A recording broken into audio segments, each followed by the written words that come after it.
Welcome to Authentic Living with Roxanne, a place where we have conscious conversations about things that really matter in our lives. And now here's your host, Roxanne Derhaj.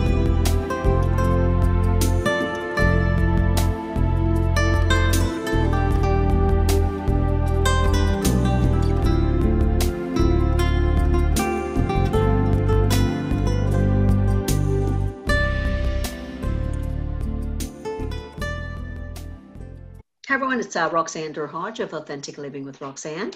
Thanks for tuning in again this week. I have a favorite person of mine on the line. Sarah is located here in the Niagara region as well. I've been doing a fair amount of work with Sarah over the years, and she's been on my podcast before, but we were having conversation about what would be the kind of the spot right now that would be relevant for us to have a conversation around? And I am, writing a book on authentic leadership. And the one area that I seem to be coming up against is how is it that leaders stay connected to themselves? And one of the most important things that happens when leaders stay connected to themselves is that in fact what they do is they recognize others because they look outside of themselves, and that's Sarah's playhouse. So we thought that would be an opportunity to chat about things again. So Sarah, thanks so much for coming on again. Oh, thank you for having me, Roxanne. I love what you're doing in the world and what you're all about, because really authenticity and being able to be with people anytime, particularly right now when people are in crisis or when they're confused or they're just not sure of the future, leaning into authenticity in ourselves and in those relationships, we're able to, make better choices and perhaps even be better able to manage sometimes the fact that we don't have many choices or we can't make many choices. So it's always a pleasure to be on your podcast. So let's talk about, I often think, right, with my background and in psychotherapy, and people think it's okay to be warm and fuzzy when you see someone in that realm. But really, I think what's happening now, and I think about when I started in consulting like 20 years ago, Sarah, the concept was you leave the personal version of who you are at that, corporate front door. You drop off the personal Sarah. Yes. And then you enter that corporate environment or that work environment, and then you become, let's say, working Sarah. Yes. You do your thing, and then you come back at the door, you pick it up again, and then you go off and you be, mom and wife and citizen. And we realize that that's in fact such an archaic concept. Mm-hmm. Like our roles are mutually exclusive of each other, and our skills and our talents can be compartmentalized like that. Mm-hmm. Absolutely. No wonder we've been talking about work-life balance for so long and have no answers, because it's almost an unrealistic view of the reality. It's human beings can't be compartmentalized that way.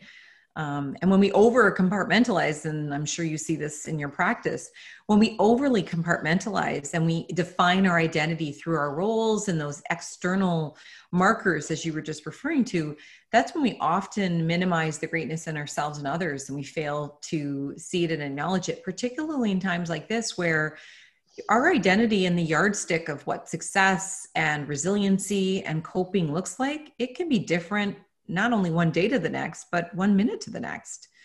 So I'm glad that we're having this conversation about how things are evolving. And I would guess in your practice, you're seeing how we still have farther to evolve and lean into this notion of work Sarah, home Sarah, fitnessy Sarah. I don't know. What would be all the Sarahs? Definitely probably not fitnessy Sarah.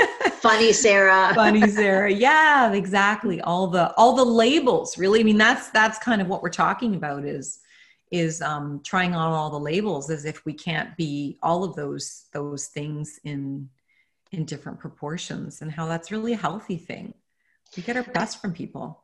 And truly, like I know from doing trainings myself, but I know recently you've been doing a lot more live trainings again, that I don't know about you, but when you kind of get out there again, it feels odd because we're so accustomed to being in front of people, but now you're in front of people again. What are some of the pressures that you've been seeing people struggle with now that you've kind of been out there and speaking more about mental, like I would say mental well-being, and also recognition? Like what are people really needing? I think it's almost like we peel down things and we're really kind of being raw about what's needed to feel okay.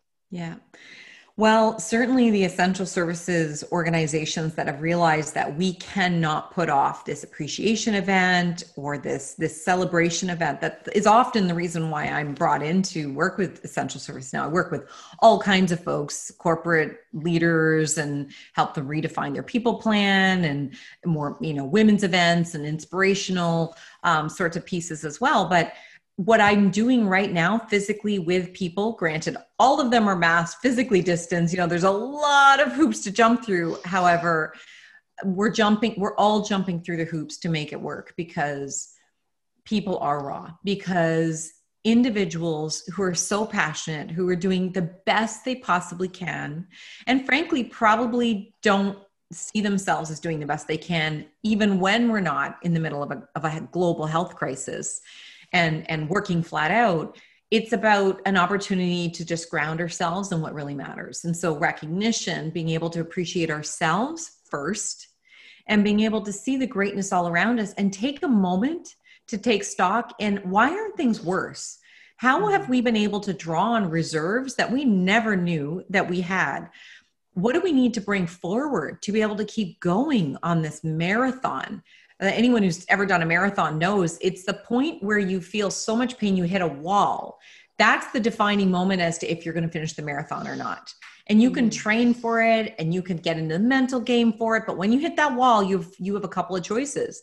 Do I push through the pain and on the other side of it, you can finish? Or do you say, that's it, I'm done? And what's I think really cool, and where I don't think we use that metaphor of the marathon in a really healthy way outside of COVID, is that when we hit the wall and maybe we decide we can't go any further, usually that's referred to in a negative way. It's that we failed, we need to try again. We weren't prepared. We weren't mentally in the game. What I think you and I are both seeing in our practice, and I'm seeing this when I meet with people both live in the room with me, and also in the virtual speaking that I'm doing, is that people see there's another alternative. Maybe it's that I'm doing the best I can, and that's good enough. Perhaps it wasn't meant for me to finish the marathon. Perhaps just getting this far was amazing. And this is the shift that has been happening. There's two big shifts that are happening when it comes to the recognition world. One is that people are realizing that we're doing the best we can. I'm doing the best I can, and I need to be okay with that. And it's a wonderful place of self-compassion and other compassion that we can really honor and lean into. I'm not saying everybody's cracked that formula. I think it's a discipline to be able to keep reminding ourselves of that. So that's the component. The other piece is that we are in a global recognition movement. What happened in the spring, with whether you're in Spain or Italy and banging cups for healthcare workers at 8:30 at night, to putting signs on lawns, thanking essential services workers, to doing mass donation campaigns of masks and hand sanitizer when our frontline providers didn't have enough. That was a time where people really rallied around the globe. It was the first time ever as a recognition expert, I didn't have to try to convince people that appreciating others was important. And I just hope that we all keep that momentum going right now, as well as, of course, long after all of this is over. So that's what I'm finding. It's those two key things. Is one is people are realizing we're doing their best we can, and maybe actually the best we can has always been good enough. And that we finally see how essential it is to recognize the value within ourselves and others, and not make it quite so freaking conditional all the damn time. Mm-hmm. Absolutely. And, if you think about it, in my capacity, when in corporate consulting, one of my roles was to respond to traumatic events in companies across Canada. So I'll give you that example, right? So something traumatic happens within 24 hours, we're on scene. So I just, would deploy a team, they would get in there and they would normalize the basics, right? Psychologically, emotionally, biologically, this is what you're going to go through. And then within 72 hours, what would happen, it would be called a debriefing. What we would then do is get the core players that were, say, first kind of or closely involved with the event to really kind of go through the facts of the event. That being said, if you think about it, environments are kinder and gentler generally when there's a crisis, right? We stop, we think there's maybe been a death, there's been downsizing. We stop and we really reflect, because that becomes a reflective lens of, my goodness, that could have been me, right? But with COVID, where everyone's in that space, and I think you're so right, we're getting to a level of connection that we need to stay connected through because of this adversity, because it's really showed us, wow, we are, it's pretty impressive what people have done, like you've said, in the recognition world, but also in the leadership world. What I've seen is that people really dig deep to connect to people around them. Yeah. There's only been one keynote that I've done, a virtual keynote that I've done lately, where all the questions were revolved around, how do I fix people? How do I fix the complainers? How do I fix the lack of accountability? What's wrong with people? There's just sort of ongoing. I every time I tried to answer that question with just another nugget or a nuance, the questions keep coming back, and I really felt for those leaders that they were in such a place of deficit, and no matter how much focus on recognition and giving people the space and the compassion to really understand that this is the time for you to really rise as a leader. This is the time for you to not to have lack of accountability, to have honest, compassionate, authentic accountability, and to perhaps renegotiate where the goalposts are. In fact, a lot of people in the working world, don't even know where the goalposts are. So we certainly don't know where they are in the COVID world or when we're remote working. The issue is not lack of accountability because people are working remotely. Usually the problem is because people did not know what their core job was, what was most important versus other priorities. We're working against so many competing priorities. We're constantly trying to juggle those and figure those out on the fly, navigate those challenging relationships when what I think is important is different from what you think is important. So it's lowered the waterline on a lot of issues that we had before. And, as I say, apart from that one group where I look at them with such huge compassion and sympathy, because I can only imagine how hard it must be for a collective of 500-600 people to collectively be feeling like we have so many people who are underperforming. Like, what must that be like as an organization? The other folks that I'm speaking with and I'm seeing are really leaning into this opportunity to have more authentic conversations, whether it be in team meetings, one-on-one conversations. One of my clients, she did this cool thing where instead of having the quarterly check-in over Zoom, they all got masks and they invited any family members who wanted to come, and they went apple picking together. Wow. And they had just touch bases, because that's what a quarterly check-in is. Performance review check-in is, how's it going? Are you on track with your goals? What do you think? What's important to you this year? What's worked well? What's not worked well? Do you feel like you're on track? What else do you need from me? You can do that picking apples. You can do that picking up. So why have we been doing it sitting in a room with our pants too tight, because they were too tight before we all started eating carbs at the beginning of COVID, let's face it. Why don't we? So we're getting more creative, we're getting more curious, and we're able to, maybe to your point with the debriefing, there had to be a level of compassion because we were staring down this painful situation. And we knew if we don't deal with it now, we're going to be dealing with it for weeks, months, years to come.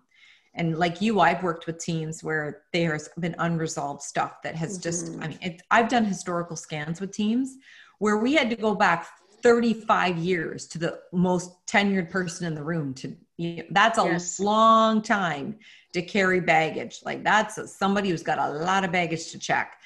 But it's because it wasn't dealt with. It wasn't processed and it's been hanging around, and we have to be sympathetic to those folks. Now's maybe the time to open up the suitcase and pull it out. Sorry if this is sounding very psychobabble to folks. I'm not meaning it to be, because really there's a very brave leadership component to all of this. To be willing to say, I'm worried about what's going on here.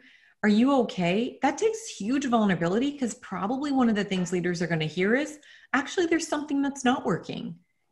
And it may be something to do with you, or at least something you're responsible for. So good on all those leaders who definitely care enough about, respectful workplaces and accountability and so forth, and about the human beings who aren't just human doers, they're human beings. Carl Rogers said that, right? We're not human doers, we're human beings. That's a good point, Sarah. It's wonderful to have the leaders that are aware, and that's in my kind of training and coaching that I'm doing, and then the new book that I've just written is all about that. Because really, if you think about leaders or people that are in that management role, they're pretty kind of focused, and they get a lot done, but they are also the ones that get sick and are unrecognized as they get unwell, be it psychologically, emotionally, and the body's the last generally to kind of give out. Yeah. And they would show up in kind of the training analysis around short-term and long-term. However, they can put up with a lot more things before kind of that vein kind of breaks.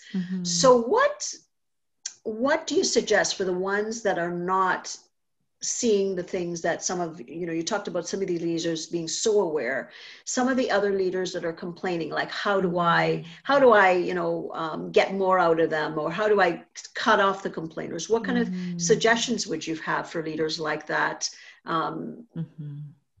Yeah, my suggestion is the same suggestion that I make outside of COVID time.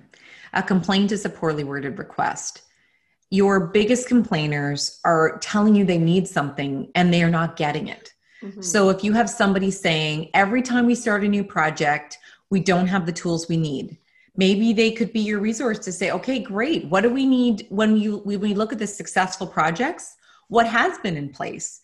We could ask a question, be curious, rather than be defensive about it. If somebody says, we play favorites around here, you could say, okay, well, help me understand when favoritism has shown up. And they may be thinking about a very specific time. And they also could be pointing out some things that we're not seeing as leaders. So assume, again, believing people are doing the best they can, assume that people would give a more possibility-oriented, solution-oriented perspective if they were resourceful enough and had the words and language and ideas to provide it that way. But in that moment, they don't. And we can ask questions as leaders that can help them get clear on it, leverage a strength, an experience, a gift. They see things, leaders, hear me when I say this. Your staff see things you're not seeing. And that's not because you're not paying attention. It's not because you're a bad leader. It's not because you don't care. It's that you cannot be everywhere. You can't be everything to everybody. Some people don't tell you things because they care more about keeping their job than telling you something that's not popular, or that, maybe in the past, if they said it before, they got in trouble. So remember that people carry that workplace trauma of maybe having had bosses who weren't as enlightened as you. So just realize that one of your greatest tools in your toolkit, in addition to, of course, specifically going out and recognizing people through specific acknowledgments, saying thank you, building in affirmation and acknowledgement at the front end of your meetings, one-on-one or in team. Also remember, it's that every time somebody fails to meet a performance objective, complains to you, is incivil to a colleague, it is an opportunity to wonder, what am I missing? And I'm not missing it because I'm a bad leader. I'm missing it because it's normal. It's human, and I don't want to miss it. So what do I need to ask and find out about? And this is where my book Flipside of Failing comes in, because it's being able to see things that don't work as an opportunity to flip it, right? We fail, we learn, it can ignite something, and then we can praise. So it's just messy in the middle of all of that stuff.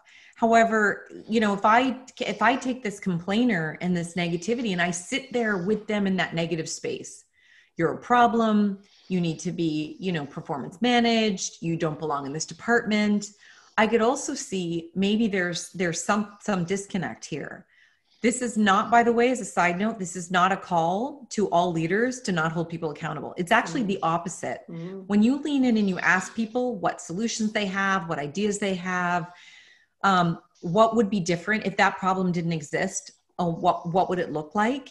That's actually holding people more accountable, because you're not letting them off the hook by just being negative and just writing them off as ineffective or, they're never going to change.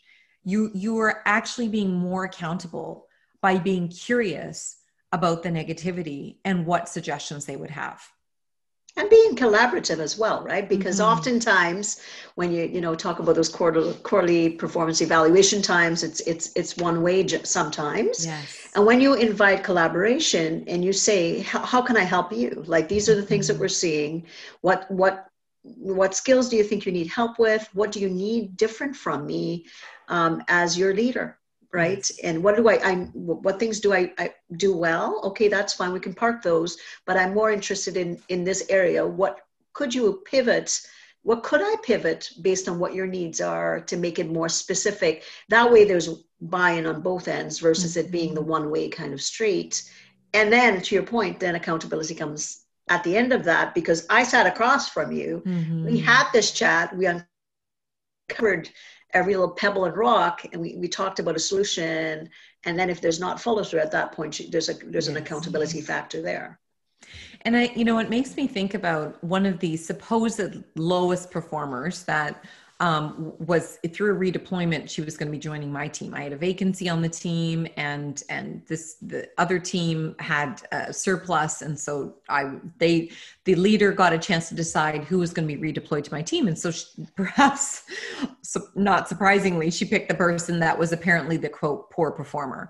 And in fact, she felt this person was such a poor performer that had advocated right to the CEO to fire this person. And I worked for a very compassionate CEO who believed that everybody deserved every possible opportunity until we absolutely were 100% sure, beyond a reasonable doubt, it wasn't us, it wasn't a lack of process, lack of clarity, and so forth. So reassigning her to somebody new was a good opportunity to test that. If she brought her problematic behavior and attitude with her, and I'm the one who does the mediations and the coaching and all of that in the organization, then probably you're right. This person needs to go.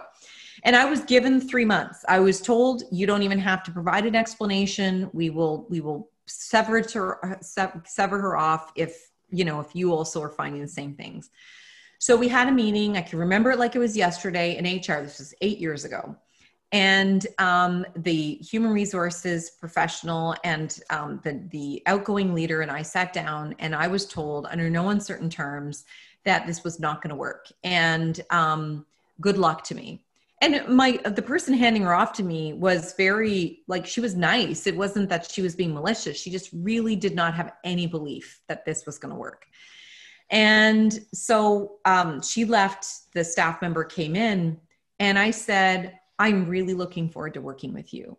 I've seen lots of great examples of you shining, and now your ability to shine is going to look a little different.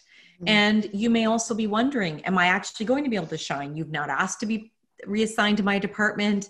There's a big learning curve ahead of you. What I'm going to commit to, I'm willing to meet with you up to once a week. You're going to go through a development plan, and I will give you access to everything I can afford and that we can make happen. We'll get creative if we can't afford it. And you'll also be assigned, this is non-negotiable, you're going to be assigned to a mentor in the department, my highest performing senior organizational development practitioner, to mentor you. And you need to work with her every week for a minimum of 6 weeks or 6 months, unless one of you is on holiday. Otherwise, you guys need to figure it out and make sure you meet. But beyond that, you tell me what you need. You're very educated, you're very skilled, you've got a lot of transferable skills. Here's the template. Tell me what you need from me. We're going to meet on Monday. So this was like a Thursday. We're going to meet on Monday. She came back to me before the end of the day. I've got some questions. I was thinking I probably need to learn in these areas. Do you have some books? Absolutely. Do I have books, Roxanne? Oh yeah. Do I ever have books? Yes. No problem. So she was very specific about what she wanted to learn about and read.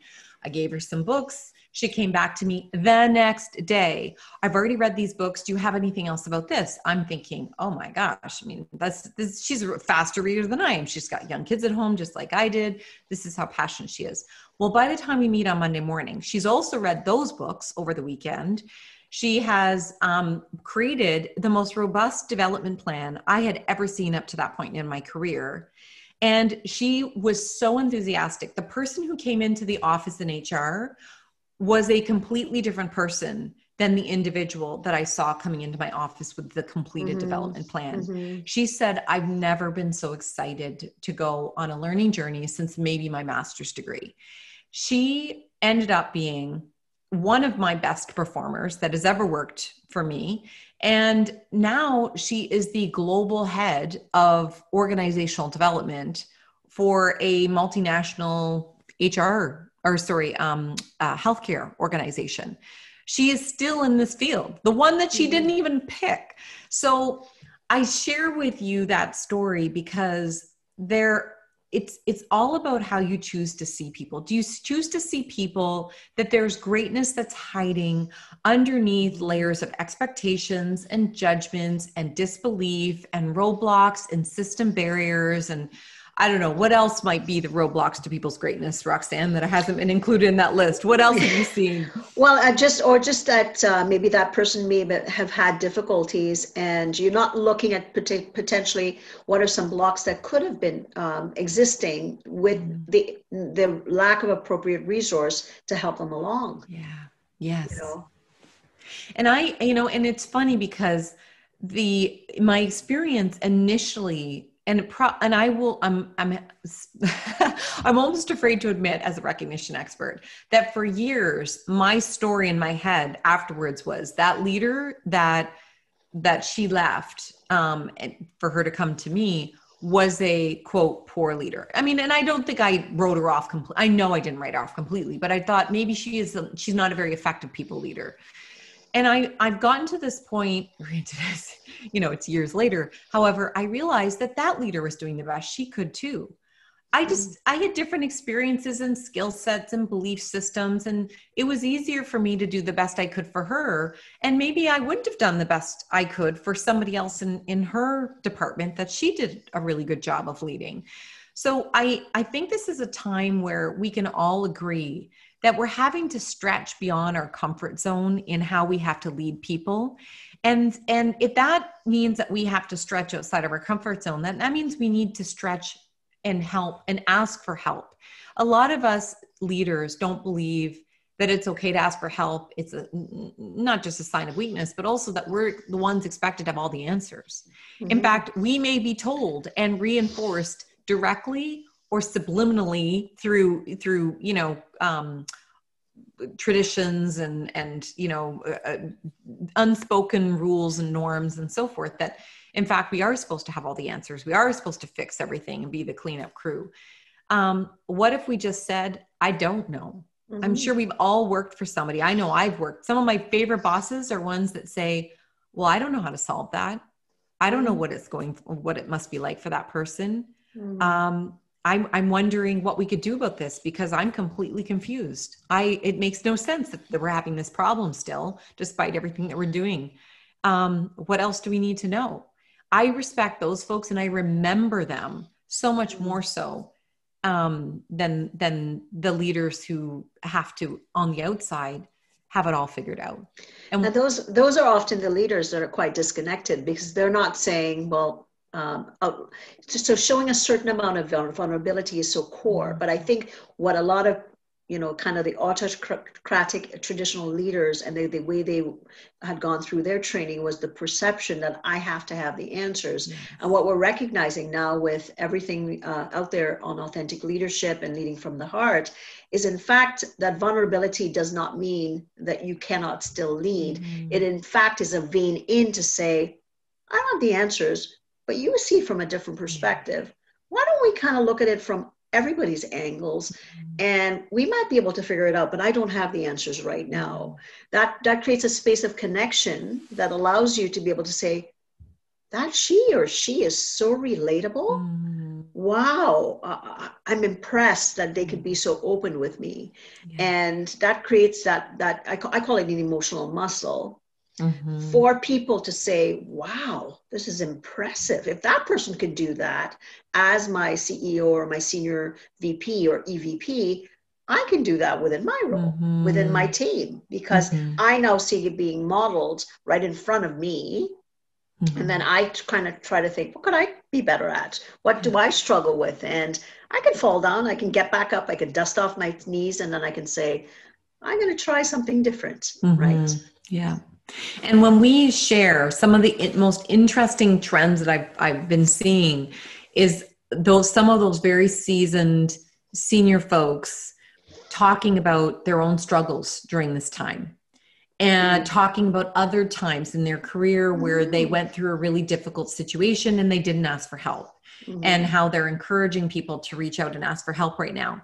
We can lead the way. We may not be able to fix what's going on right now. It may be very challenging. You may be dealing with a lot of backlash that people may not know about, related to layoffs and redeployments and restructurings. I'm seeing a lot of that happening in organizations right now. Unfortunately, that's part of going through this global and frankly also financial crisis for a lot of organizations and industries. We can't be going through that level of emotional, for some people it's pain, for some people it's identity angst, ego, recalibration without vulnerability. Mm-hmm. I mean, imagine, and this is, to your point that you were sharing earlier about the work Sarah and the personal Sarah, it's the same thing with the connected Roxanne, the professional decision maker Roxanne. It's not one or the other. It's that people need to believe that human beings are leading their organizations. It's not just, we're not robots making these binary decisions. People can't see what's happening in the boardroom, at the senior leadership table. They don't see the wrestling with tough moral dilemmas and decisions that people are bringing home. And well, I mean, if you're already at home, you're carrying it around with you, and often is keeping people up at night. One of my business coaches, her name is Kim Shepard. She's an amazing leader who built a company from the ground up, and she recently sold it. It's a recruitment company out of the US. And she's writing a book right now and interviewing chief human resources officers across North America, from Microsoft to HubSpot and beyond. And she said, it's amazing. The number one theme that's showing up as the thing that keeps people up at night, these chief human resources officers, is people's mental health and well-being. Mm-hmm. Number one.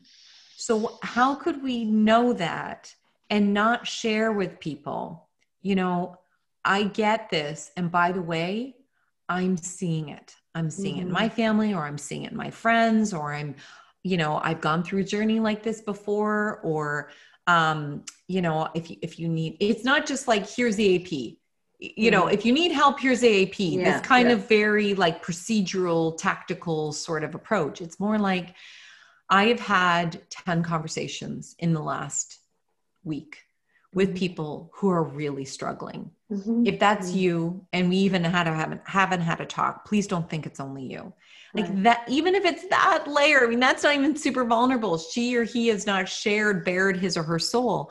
But imagine if you then also said, my son went off to university and it's been really tough. We were so looking forward to his first year, and man, is it hard going to university for the first time and having half your residence empty and being worried that you're going to get sick. Wow. It's been tough for him. And I've been reflecting on how tough it's probably been for all of you. And so, like, lead with a story, a real human story that matters to you. Get permission, obviously, before you share a story about an employee or a leader or your own family or yourself. Like, get permission from the people who would have invested interest in you sharing or not sharing that story. Definitely share in real humanity right now, and acknowledge that you're doing the best you can, and this is where your greatness is shown up, or the greatness you're seeing in other people despite the struggle. And hopefully we keep that going well after this. Now is the perfect time to practice. Everything Absolutely. is new. Yes. So if you want to be more authentic, now is your perfect opportunity to be practicing, right? That muscle that you're talking about, Roxanne. Absolutely. Absolutely. Sarah, this has been a fantastic conversation as usual. If there's one thing you could say to people that they could do or implement, let's say in the next week, to see people and recognize them, what might be one small thing? And then you've shared a lot, but just to end on that note, what is one thing that people could do to start showing that recognition? Yeah. I would check in with people. I have a recognition checklist that I encourage people to use. If you don't already know how people want to be appreciated, follow the platinum rule, recognize people the way they want to be recognized. So you can use the tool like the recognition checklist. And ask people, how do you want to be appreciated? So that when you acknowledge them, you do it in a way that they can digest it. Because otherwise we usually follow to the gold rule, where you treat people the way you want to be treated. So we recognize people the way we want to be recognized. So if you normally do public acknowledgements and somebody's so embarrassed about that, then don't do that anymore. Make sure that it's specific, because people are vulnerable. And so don't let your recognition, your desire to do well override how people will receive it well. So that would be a next step, matching those two things up, your intention with your action. Absolutely. That makes so much sense, right? Because sometimes we kind of get caught off and we think, oh, I like to be recognized in this way. And then you see people just shrink when you do it the way that would work for you. And then again, not for them.